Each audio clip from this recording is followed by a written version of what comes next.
বললেন স্বপ্নটা বানাবেন না। ছোট কারণে লম্বা সময় মাঠের বাইরে ছিলেন নেইমার। এমনকি আল হিলালে যোগ দেওয়ার পর দলটির হয়ে ১.৫ বছরে খেলতে পেরেছিলেন মাত্র ৭ ম্যাচ।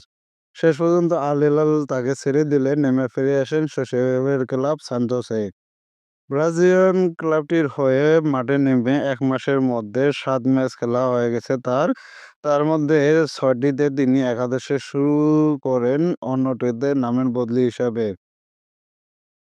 ভিলা বেলমানিতে নেইমার সান্তোসকে এগিয়ে দেন ম্যাচের ৯ মিনিটে। আগের ম্যাচে কর্নার থেকে সরাসরি অলিম্পিকে গোল করা নেইমার এবারে গোলটি করেছেন সরাসরি ফ্রি কিক থেকে ডান প্রান্তে প্রতিপক্ষ বক্সের বাইরে ফ্রি কিক পাওয়ায় সান্তোস আর স্পট কিক থেকে সরাসরি গোল করেন ব্রাজিলিয়ান এই তারকা। এটি সান্তোসের নেইমারের টানা দ্বিতীয় এবং সব মিলিয়ে তৃতীয় গোল। এছাড়া আরও ৩ গোলে সহায়তা করেছেন তিনি। একাদশে থাকা ৬ ম্যাচে ৪টি আবার ম্যাচসেরা হয়েছেন নেইমার।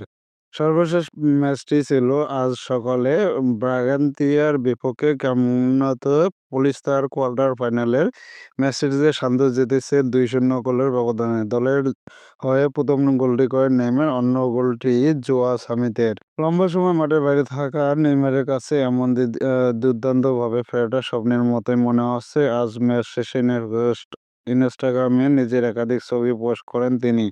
ক্যাপশনে লেখেন, আমাকে এই স্বপ্ন থেকে জাগাবেন না। নেইমার এই স্বপ্নের ঘোরে কতদিন থাকতে পারেন সেটা দেখার বিষয়।